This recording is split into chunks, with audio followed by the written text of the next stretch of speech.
yazzeeyo mu State House ng'amaze okulangirira kubanga temwategedde ekituufu kiri nti Yoseri Tibahabula Tabasira Mutano wa Kalekezi yalangiridde nti omukulembeze omujja ye Muhoozi Kanyarugaba yabagambye nti zembadde zanyisa corruption but Muhoozi is not going to tolerate with it what with the corruption kitegeeza abulako ekintu eki kyendabagambye either kudita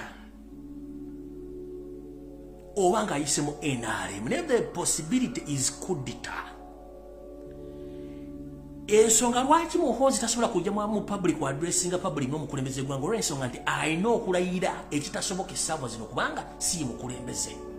naye ng'olwedde Museveni yabagambye nti he is the next president nakati ngera yatula mu ntebe mu State House yatulamu nga president kati ebigenda okugenda mu maaso mugenda byewunya kamba bibeganga obudde bukyali tamale mirundi ne bantu banne ba architect abagenda okuarchitectinga ekintu kino aginza okudda n'atandika okuwaana Buganda oba okuvuma Buganda direct or indirect ayinza okutandika okupromotinga Muhoozi direct or indirectly oba ayinza okujja n'avuma Muhoozi n'amwogereza direct or indirectly wepo ne bapalapase bonna bagenda kukola ekintu kimu bayinza okuba basindika message nga zijja direct oba indirectly naye nga kati ekiriwo kiri open nti kati bagenda kutandika okuleeta propaganda ne diversion omusasulire nga buli kibakola kyonna kiri well arranged and planned kati gwa n'abatayina ngalabi nga ramu wali 0.50 GB RAM togenda bitegera nga mutategedde kino ki diversion ky'amayinja bagenda baletera ba professional to design diversion nga basobola n'okuvuma omuntu ne bamuza nga bali bevuma ne mwanga kati ngibali bevuma ne mwenda naye nga tekikulu bakola bonna era ng'ekiro basinkana kyekigenda okujja kati kyekitwolekedde kati okupromotinga Muhoozi kigenda kuvamu abayinza okuvuma Muhoozi abamudefendinga abamupromotinga n'abamusuutasuuta ekyo mukirinde era mukyerinde saagala mugende saakibagambiddewo buli ekintu kyonna kigenda okujja ku media kigenda kujja nga kiri times 2 either nga kiri positive oba negative kati gwalina omutwe kiyinza okuwa obuzibu okutegeera era oyinza okukomekeza nga tokitegedde kyenjagala bategeeza nga obudde bukyali era mukitegeererewo saagala muntu agenda babuzaabuza wadde obazza mu bintu bino muzzemu olwaliro simayi yekyanga ki it is part of diversion era buli ashalinza oluyimba toyagala struggle toyagala kyukakyuka. Mu meeting eya today mu State House Entebbe wiiki eno yennyini yabadde omulamwa tukoze tutya okusaanyaawo Buganda era tukoze tutya okupromotinga Muhoozi Kanyarugaba. Mu meeting eno yakuliddwa Yoseti Bahabula Tabasira Mutano wa Kalekezi Balamba Rugahara yabaddemu Tamale mirundi sini yabaddemu Moses Yaruhanga yabaddemu Muhoozi kennyini yabaddemu Kale Kalekezi Kayihura yabaddemu Mugisha Muntu yabaddemu Janet Museveni yabaddemu Samu Mayanja yabaddemu Judith Nabakoba yabaddemu ne Ruth Nankabirwa biki ebyateeseddwako era biki ebyayogeddwako mu nsonga zino wammanga kati video etandise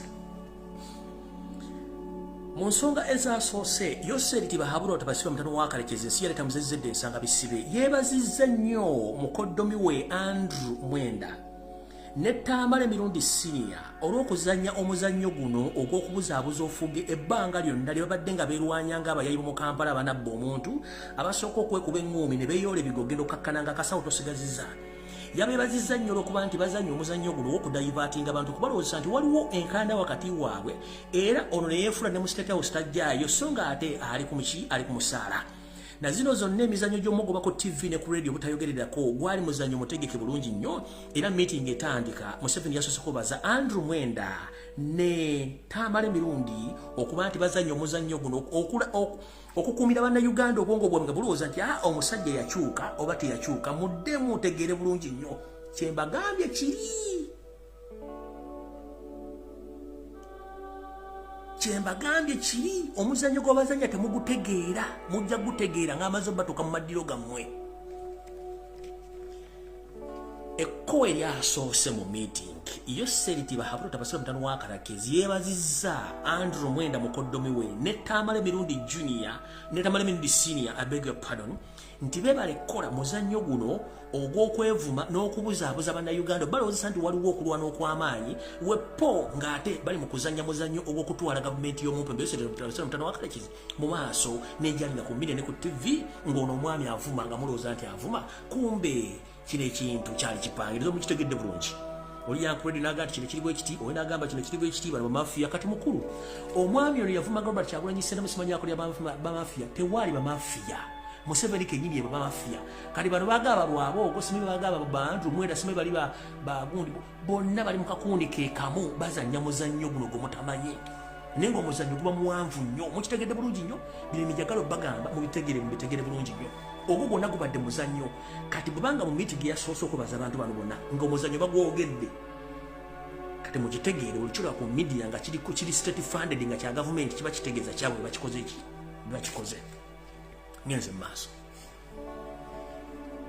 Museveni yabagambye mutandikirewo mbagirawo nga nabo gisimufungize okutandika okupromotinga Muhoozi wepo n'okumuprotectinga mu media era mulongoose erinnya lye mu bwangu abantu basobole okukola ki okumwagala eno mafia group nti kubanga ono Muhoozi tali mu mafia group eri mu Uganda so ekyo mukitegeeze eggwanga mukitegeeze abantu nti ono asobola bulungi okutambuza eggwanga muki nga tewali muntu agenda mwemulugunyamu ku nsonga ezigenda mu maaso mu Uganda ndowooza mulabye bafidde tugikola olunaku lumu njala babuuza birthday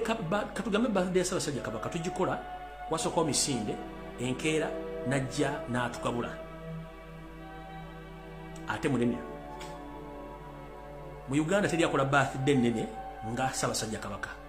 ate beera nnaku bbiri kubeerako emisinde n'okugabula abantu ne speech gy'abakoze nekiggwa kati eneyo ono for the first time since lwamuzaalo okuva e Kenya abadde takolako birthday okujja gye yakola nga bakava mu nsiko mwaka na kavidiyo akatono ako katono gy'akoze naye egenda countrywide in different parts of the country nga bapromoting ekintu kino ekikyagaanya okukola it's not all about the birthday no kulaga muntu ono mu public nti yajja mwetegeke naye abantu bakiganye kati saagala muntu adde weebuzebuze ng'afukaana aba tikigenda mu maaso tokiraba so in the birthday basindika ekintu kino kitambula eggwanga lyonna era kitambu kyokulabaga bataddewo program ku tv ku radio baana bakyogera bakigenda bakisiiga akazigo abamagye abamemba parliament bonna bali mu kabondo kali bajja batambula boogera ekigambo kino bulungi nnyo naye nga temujjukira eri akabondo akatakyagalirako ddala kati yensobola kimbagambye nti bali mu promotinga ne to protect era mbagambye mwetegereze nnyo bana byabufuzi mwetegereze boogera ku social media mwetegereze nnyo abantu abadde boogera ku media ebigero bagenda okwogera nze sigenda kudda mupositinga kintu kyonna jjabbaga bwe mukirabye nga tugenda mu maaso tugenze ku nsonga enda tutandise ku nsonga bbiri n'akazi ogeneze ku nsonga eyokusatu